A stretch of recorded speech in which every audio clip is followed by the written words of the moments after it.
Y'all know what it is. You already know. Kamau Perry people. I'm in the building. Yeah, I'm up in the spot.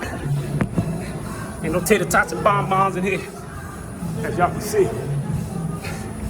we in here in what I call the dangerous months. The months where you really get to have either 10, 15, 20 years of your life. Be able to see your grandkids, nieces and nephews grow up. You know, it's easy to wait till the spring, the summer. You know what I'm saying? And you know who you are. To, you know, get out there in the parks and work out. Get your little personal trainers and all that. The ladies, the men. You know, everybody's equal here. But what I want to do, I want to see y'all getting that money all year round. Instead of having to work so hard to put the pounds off that you gain during the winter. You know, I know it's a, you know, high emotion, very tense. America's a very tense, stressful place, especially in light of everything that's been going on, but even more because our lives have been changed again, you know what I'm saying, by viruses that other people around the world usually would have to deal with, you know. But, you know, one thing life taught me, you know, from the irony of some of the places I found myself, you know, is that you got to keep swinging, man. Ain't nobody gonna cry for you. Ain't nobody gonna feel pity for you. You know, and if you're a man, they definitely ain't gonna feel pity for you. They'll leave you on the side of the road to die. If you're a woman, you may have a chance because there's things in between your legs. You know what I'm saying? And you know how some of these simps are. But that's neither here nor there. You know. For those that are just coming on board with the channel, you know, thank you for the support.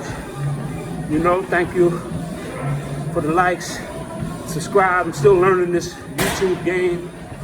You know, I don't think my channel is going to be all that much different than a few. But one thing is for sure, you know, I'll come from my own unique perspective, like everyone does. You know, but mainly what I really want, the audience I really want, you know, outside of the ones that eventually come, is the mothers or the brothers that's locked down. Because I know a lot of times beyond the headlines, when all of the smoke is clear and everyone has supported the young dogs of the world and the Nipsey Hussles of the world as they should, you know what I'm saying? A lot of times that mother of the shooter is there to deal with a lot of that stuff alone, and she didn't have anything to do with that. So I hope a lot of y'all mothers that are supporting incarcerated sons, you know, I hope y'all come to my channel. I have a lot of stuff for y'all, a lot of information to share in terms of how you can support your son in a way, you know what I'm saying, that'll make him the man you always wanted him to be. You know what I'm saying? And my special salute goes out to you mothers, and to you girls too, girlfriends, whatever. I'm standing by some of these brothers, man. You know, and hopefully that's an incentive enough for them to want to change. But that's another subject for another day. Stick with the channel and I'll be dealing with all of those topics. And I belong to you. Like I said, I don't belong to no constituencies. You know, I'm not a politician. You know, I'm homegrown from the people. You know, and I'm gonna spit homegrown. You know. But we're here to talk about competition, baby. One of my favorite subjects. No, I'm not a Laker fan. You know what I'm saying? I'm not really a fan of any team. My last team that I ever cheered for was the Chicago Bulls for the early 90s. And after I became conscious, you know, it was kind of hard for me to cheer for sports teams because you know, and I'm not against business. But it's just that I'm for the worker. You know, I'm for the, and then being that the NBA is a business, I'm for the player. So I got a lot of favorite players, but my number one favorite player, of course, is Lebron James. And that's probably for obvious reasons, because, you know, a lot of the brothers of my generation, a lot of the men of my generation that grew up respecting Muhammad Ali for some of the positions and stances that he took. You know, I'm not saying that LeBron, you know, took those kind of risks, but I'll tell you this, you know, I lived through the 80s, and those black athletes was pretty much muzzled, you know. You couldn't hear nothing, you know. That was Jordan off the court. It was Barkley off the court. You know, so, you know, they were just different, you know, different generations. So I tip my hat to LeBron James, man, because players of my generation, you know, they didn't really have much to say. You know, I mean, I understand they wanted to make the money. They wanted to pitch mainstream products and all of those different things. You know, I'm not against those men making money, or I ain't jealous of nobody, you know, but I just, you know, have a hard time, you know, respecting blacks, you know what I'm saying, who have emotionally and intellectually separated from their own people. And a lot of those guys had nothing to say. And it's kind of ironic that LeBron gets so much hate, yet he said more, you know, for black athletes than any other black athlete in the last 30 years. And, you know, I'm starting to really see what I've been saw, why even some of them older black athletes is kind of jealous of him, like Kareem, you know, Mr. Skyhook. And I realized, man, they you know, if LeBron never said anything about any social issues, you know what I'm saying, and wasn't getting all of this, you know, props for it, you know, them guys wouldn't have nothing to say. You know, but the truth of the matter is they want the love and respect of black people, the community they come from, but they want it, you know, without being authentic.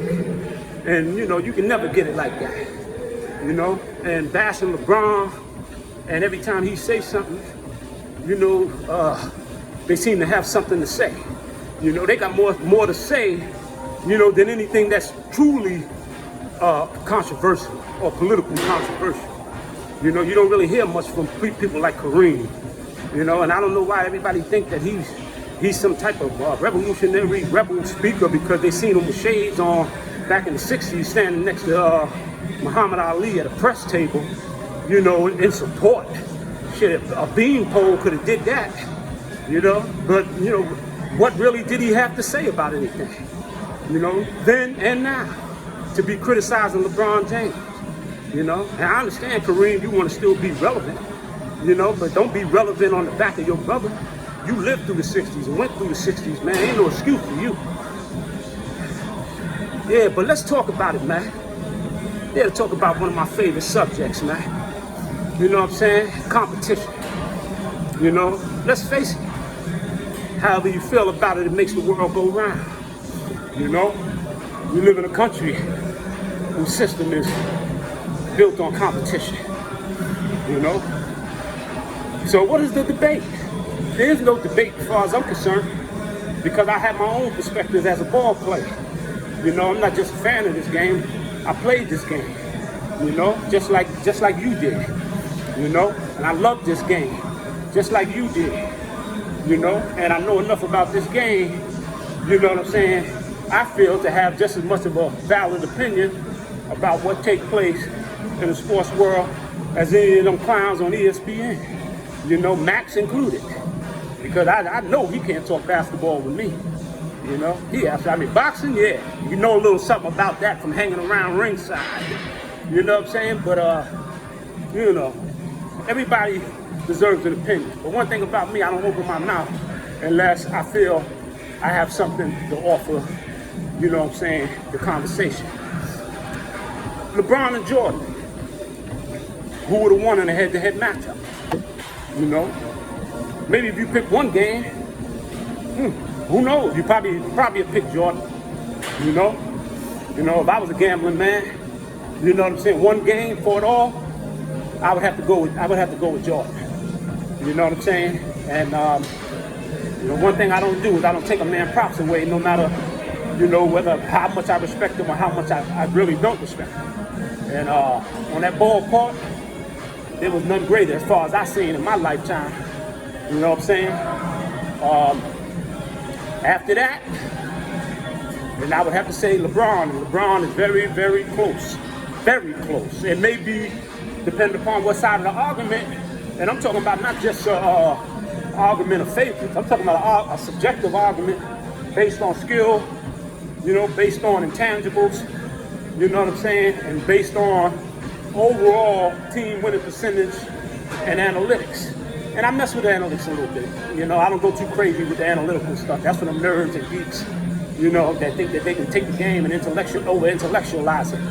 But we're talking about competition, and in my opinion, I can go back to my playing days. You can go back to your playing days. You don't have to play in the NBA to understand what competition is. You've had it, I'm sure. There's always a rival, somebody you would never admit it, but he may have been better than you.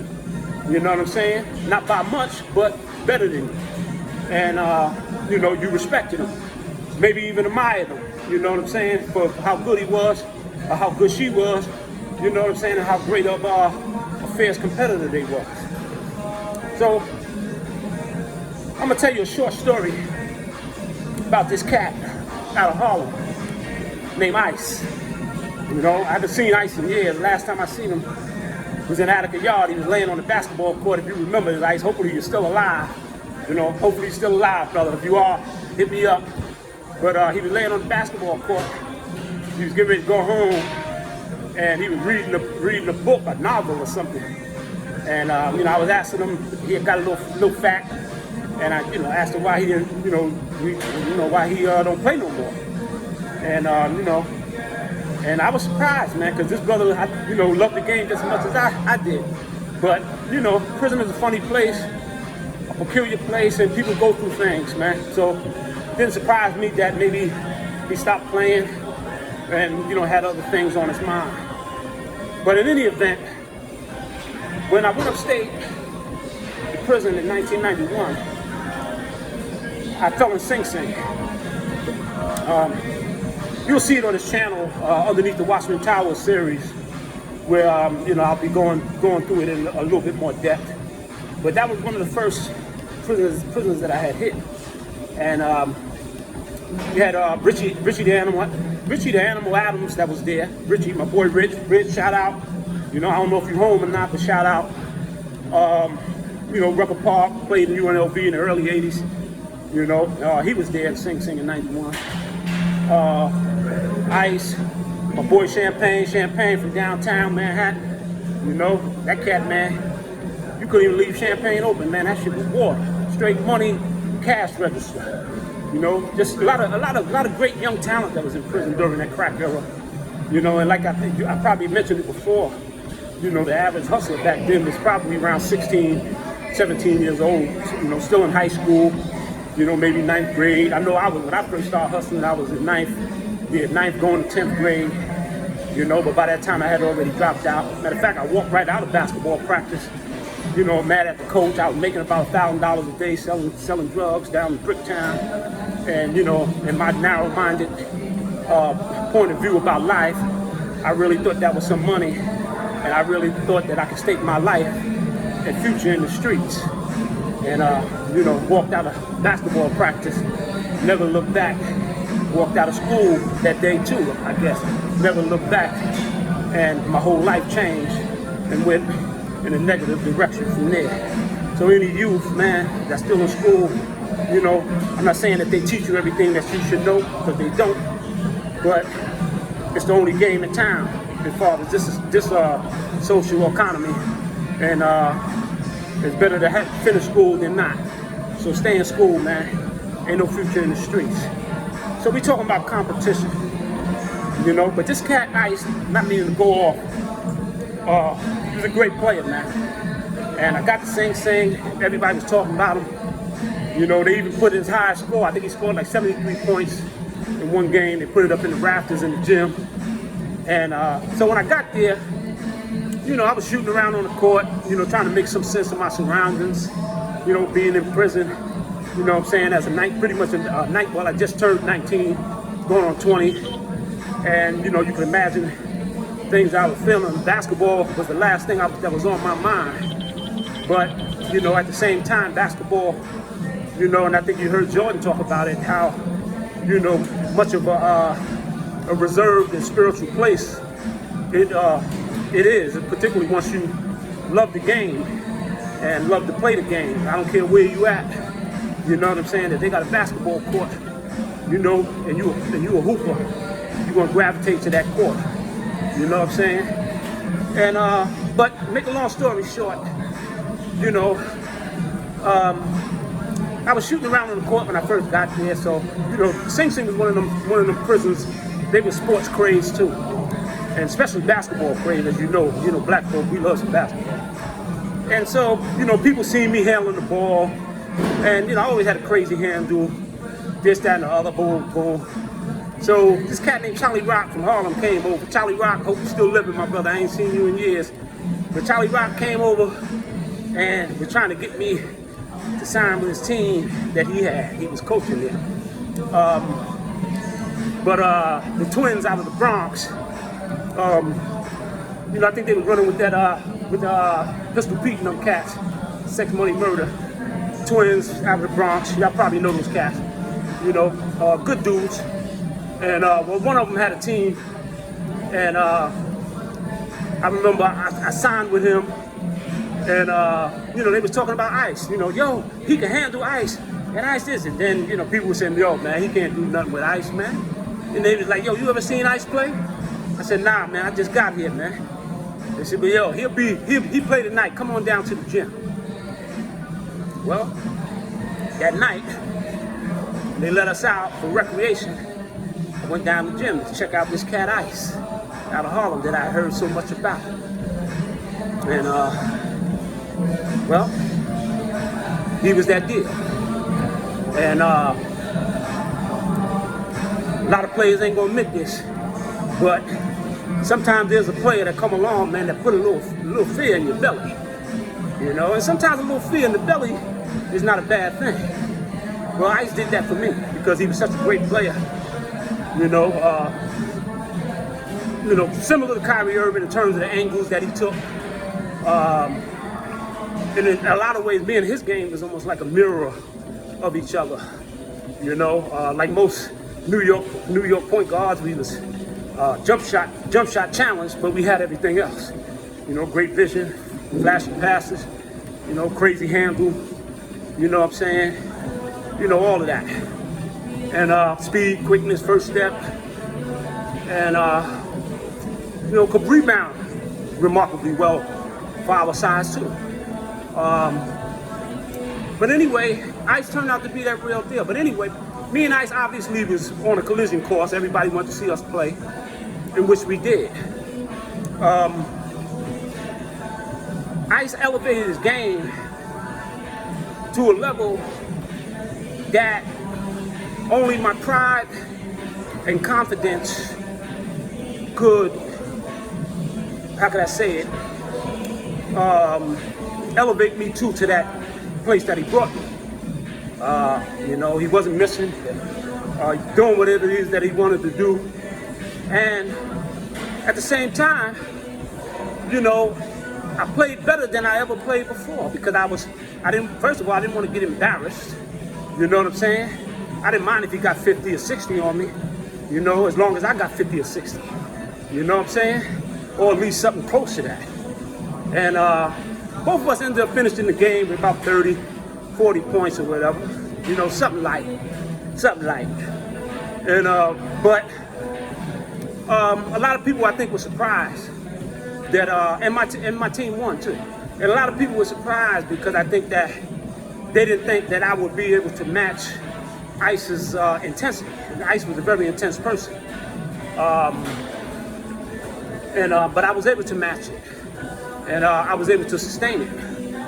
And that's why when I hear people always talk about whether or not could LeBron beat Jordan, I always tell them, if LeBron and Jordan played 10 games, if they played 10 games, I'm willing to bet that LeBron could have won either 6 out of 4, 4 out of 6, half of them. You know, obviously he's not going to shut Jordan out.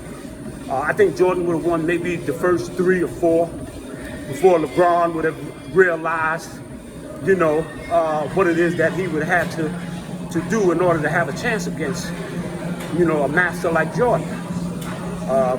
Jordan could intimidate players. I remember Stephen A. old flappy ears, yes, Stephen A. boy. I go through Hollis all the time, brother. You know what I'm saying? I guess, Hollis, man, I don't know, man. I don't know about your boy, but anyway. And he always running his mouth talking about, competition and, Jordan, whether, Jordan intimidated. Jordan intimidated everyone that he played against. True. But it wasn't a physical intimidation. I think you might have alluded to that. It wasn't even how could I say it? It was a subtle intimidation, but it was an intimidation that was born from excellence. It's like when you get so good at something, whatever field endeavor you may be in, you know what I'm saying? And you're the best. Other people that's around that are doing the same thing you're doing, of course, competition sets in and they want to be just as good as you, if not better. And so they try to figure out how to get to your level. Jordan would intimidate because he was just so good. And when somebody gets so good at something, there's not really a whole lot you can do. They're just going off. And a lot of times, the only thing you can do is just sit and watch it. And a lot of times, that's exactly what a lot of his competitors did. He was just that good. He was head and shoulders above the league, man. And when you going in and you got a guy like that on your team, home or away, you got an edge. Let's face it, you got the man. He was the man. But I've seen lesser players like John Starks, elevate, at least in a game or two in a series against the Chicago Bulls and Jordan, where he was able to meet, and not only meet Jordan up there on the ladder of competition, but he was able to do what a lot of people couldn't do sometimes, and that was sustain it. While Jordan was making his assault and dropping his atom bombs on your head. A lot of times, cats, they would just, wither away. You know what I'm saying? And, game would be over within a 6-minute stretch. While they done went on a 12-2 run, and he done scored half or most, if not all of those points. And, ruthless competitor. But like I said, you know what I'm saying? I know from experience, I know from watching other players in games, and I've watched greater competitors elevate prideful men. You know what I'm saying? And LeBron is a very, very prideful man. And I believe that them ass whoopers that he would have took,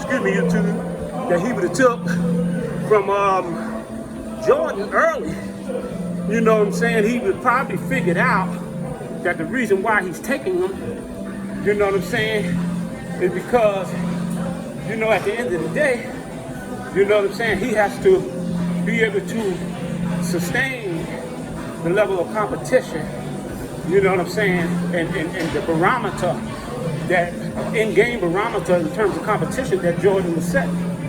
And like I said, usually that's where a lot of players will fall by the wayside, So Kamau Perry here getting a little bread, get my own money right now, trying to live, Shout out to my homeboy Rakim, God bless his dead. May he rest in peace, brother lost his life young, and, we got to take care of ourselves. We got to get competitive with life and stop being competitive with each other, because there's no other bigger competition than life itself. And we see what that can do to you. So take your focus off of other people and compete against life. Understand that tough times are going to come. You're going to get knocked down. But as long as you get up swinging and keep some sense of irony and humor about some of the tough places that you find yourself in, unfortunately, and you'll be all right. You know what I'm saying? You'll be all right. Because none of this stuff, none of this material stuff that we sweat, none of these things, none of the material stuff, none of it, if we're going to take with us under this earth. Like one of my favorite poets, Nas said, rich men try, but none of it worked. So, it's about, man, shit. Like I said, it's about competing, man, competing with life, man. And that's what I'm doing. And that's what I want y'all to do too. Stay with me. I'm gonna speak that truth. I'm gonna get rid of those suspicions and fears that we have to live with, because sometimes our lack of knowledge about the world and the way it works leave us in fear and stress. And I know where you at. You right now, you're sitting on that couch, you know what I'm saying?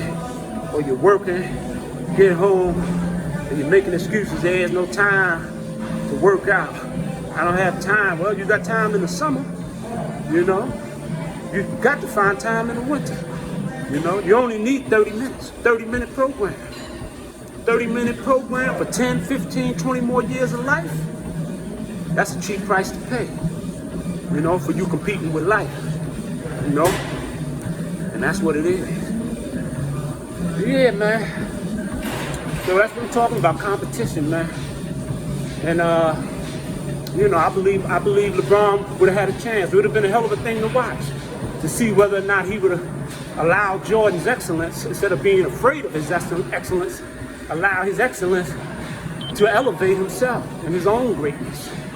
It's like, when you be in the park and you playing horse, shot for shot. You make it, yeah, I'm gonna make it. I'm gonna do it. And that's what you had to do with Jordan, man. Because he'd bring you into deep waters and drown you, and like it. And yeah, man. So I know a lot of people feel that LeBron would have had no chance against Jordan, but a lot of them, they entitled to your opinion. But and I know Carsino, I like that brother. I like you, man. I like your channel, Carsino. You got a lot to say, and got a lot of industry information, man. You one of the brothers I wish I could sit down with and talk to, man. Very easy going brother. But I dig your channel, but I don't dig your shots at my boy LeBron, man. I don't know what you got against LeBron, brother. You know what I'm saying? Did he take your lunch money? You know what I'm saying? Did he dunk on you and leave his nuts across your forehead or something? Yeah, that brother be on LeBron, man. But anyway, yeah, man. And then I wanted to also hop on, since we're talking about competition, another reason why I have to embrace LeBron's brand of competition, not that I don't embrace Jordan's cutthroat, brand of competition, and I think that's one of the reasons why Skip liked him so much, because, Skip is one of them loathsome type characters, don't have really no friends, and he'll step on his mother to get to the top. That's why a lot of whites like Jordan, because a lot of them, that comes right out of their culture, right out of Western European culture, that coldness, step on the next man, caveman attitude. And, it's very celebrated over here, and we eat that stuff up. But, LeBron's brand of competition is for the long term, it's for humanity, not to idealize him or anything like that, because there's been other gentlemen and fierce competitors like Julius Erving, Oscar Robertson, them dudes rip your head off, man, to win, man, but they ain't willing to kidnap your mother and, do crazy stuff, and I respect that, I think for some competitors within professional sports, to them, the relationships after the game is over becomes important. To competitors like Jordan, I guess they're not. And, that's his point of view. That's his point of view. I'm not here to make a villain of Jordan because, he wants to define competition, one way for himself, and somebody else define the epitome of competition another way. And like I said, some people may say, well, LeBron competing the way he does haven't stopped people from hating him. Well, it hasn't. You know what I'm saying? But in our society where hate is always around the corner, I'm not really that impressed with why people hate LeBron, because I think that they hate LeBron for a lot of different reasons. And I've had some guys tell me because they just felt that he was giving what he has without even playing. But what exposed them and their hatred is that, okay, say he did, but at the end of the day, look at what he's done with what he's been given. There's a lot of people that could have been given that opportunity that wouldn't have wouldn't have had half the career that LeBron had. You know what I'm saying? So, but hate is hate, and hate is unfortunately, a part of the society we live in, man. And a lot of times there's just not enough success to go around. And when everybody's defining success in the material sense, and they don't get those things, or don't get that particular life that they want that's like somebody else's, then they start forgetting or confusing what their own mission is, what their own uniqueness is going to be defined in this lifetime. And instead of worrying about and competing with other people, you get sick, you know what I'm saying, you going to the hospital, not the person you competing with, and jealous of. You get your ass shot off, you got your ass shot off. It doesn't have anything to do with them at the end of the day. So focus on yourself, man. Get in your lane, and rock that the best way that you can, and swagger all over it, man. Get like them horses, them thoroughbred horses. They got the blinders on. They don't see nothing on their peripheral, man, because the only thing that matters is what's in front of them. You know what I'm saying? So compete. Be that shark-like competitor that Michael Jordan is. Be that. But be that against life. Always leave room for relationships, man. Always leave room for relationships. And I love competing just like anybody else. You know what I'm saying? But relationships are everlasting, man. I mean, yes, Jordan has a lot of family. He has a lot of people that love him. But just think about it. He probably has more people that smile up in his face that don't really got love for him. They just want to be around his energy because he's Jordan. You know what I'm saying? But, I mean, look at what the man said at the Hall of Fame speech. Go to show you, man, this man is and people, they applaud that kind of stuff, man. But, that's stuff, that's the kind of stuff that only a sick society values, for somebody to feel that, nothing matters but standing on top of somebody else and saying that I'm king. You know what I'm saying?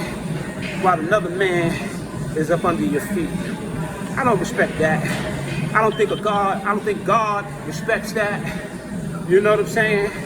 And if anybody try to tell you that God respects that kind of competition, man, I don't know what to tell you. You know what I'm saying?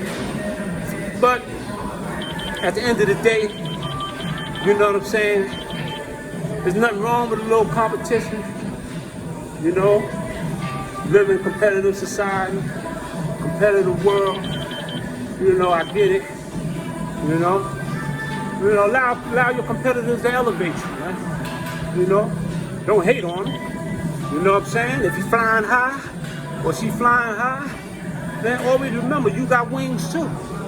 You just got to figure out the airspace. You know what I'm saying? And once you figure that out, you can fly high too. You know what I'm saying?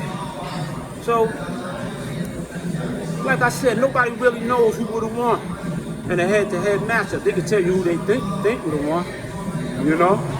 But I know that people can elevate you, man, based on their greatness, man.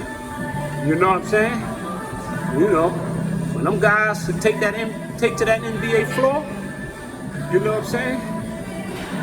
All they thinking about is, listen, I'm in the NBA, I'm that guy, I can ball. What the next man is doing, we gonna find out what it is. You know what I'm saying? And that's competition. You know, meeting people in the middle. You know what I'm saying?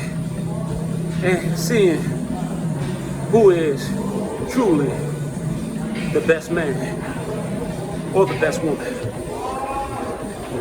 I ain't gonna forget you female athletes. I got nothing but love for you. You know? But I'm going with Brown, man. It wouldn't be surprising if Jordan won 6 out of 4, you know, but and the one thing that Michael Jordan don't get a lot of credit for is Jordan was a very smart, high basketball IQ player himself. You hear that about LeBron a lot, you know, but you don't really hear that much about, Jordan's basketball IQ.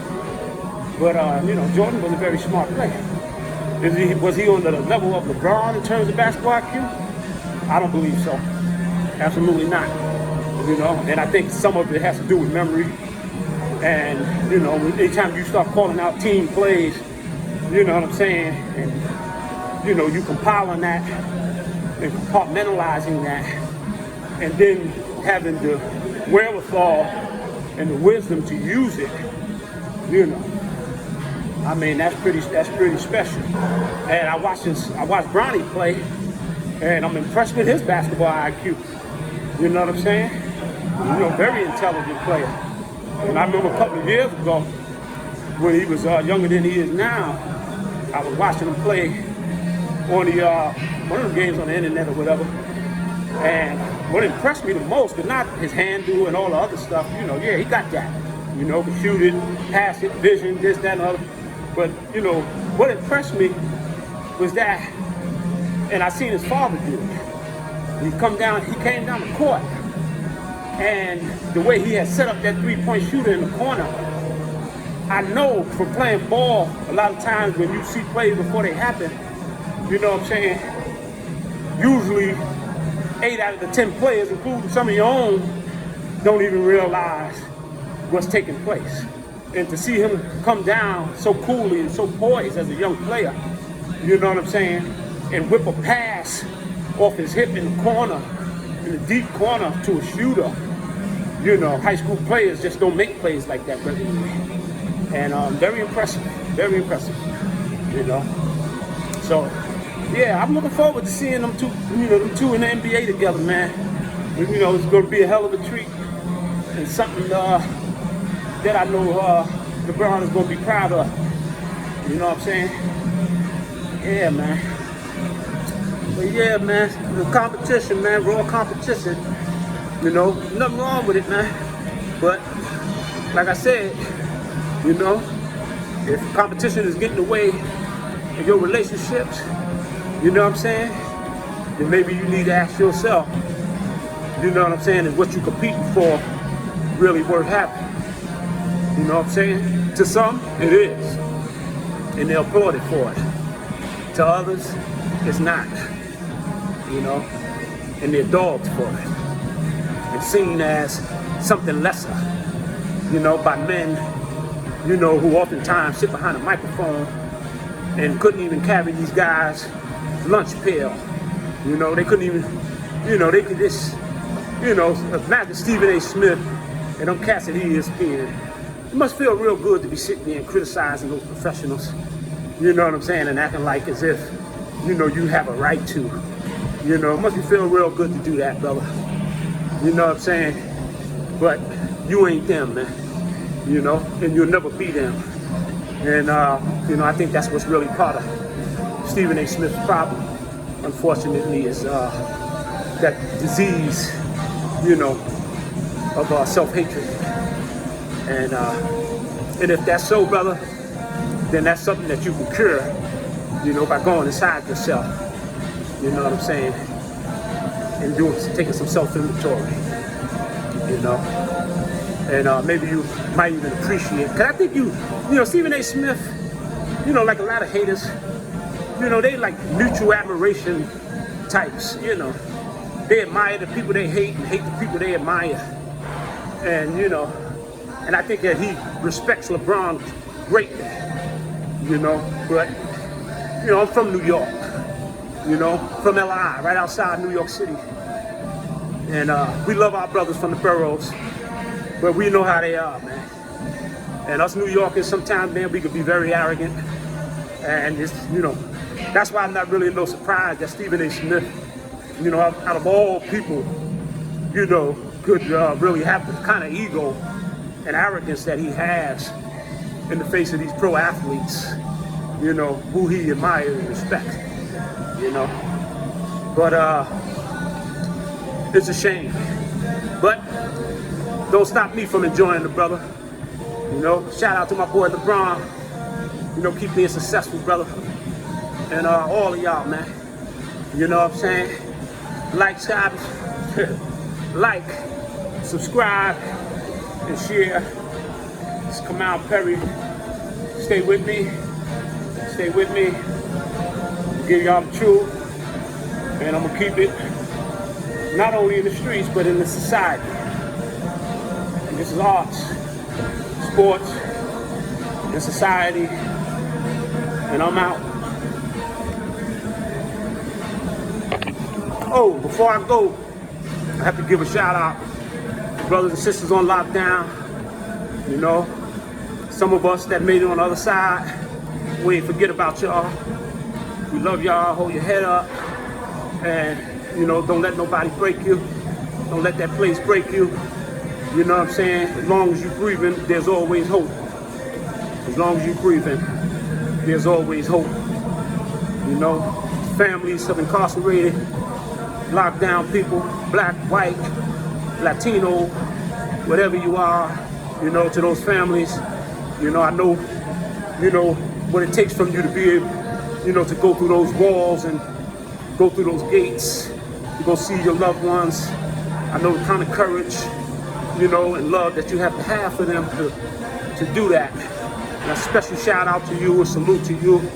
I hope you join the channel. I have a lot of stuff for y'all, a lot of information about prisons, how they work, you know what I'm saying, and how you can support your loved ones, you know, while they have to be there, because we're not giving up on them. You know, you know, if the brother or sister went in a demon, you know what I'm saying, you know, they can come out, you know, a great person, you know what I'm saying, and I'm gonna show you just how they can do that, you know, and how you can support that, you know what I'm saying. So like, subscribe, share, support the channel, you know, I'm here for you. I'm not gonna give you no cap, you know. Like I said before, I'm not beholden to any principalities, power complexes, or any of that. I belong to the people. That's where I came, that's where I live, and that's where I'll die. One love to people who competing hard, but competing with a humanity mind frame. I'm out. One.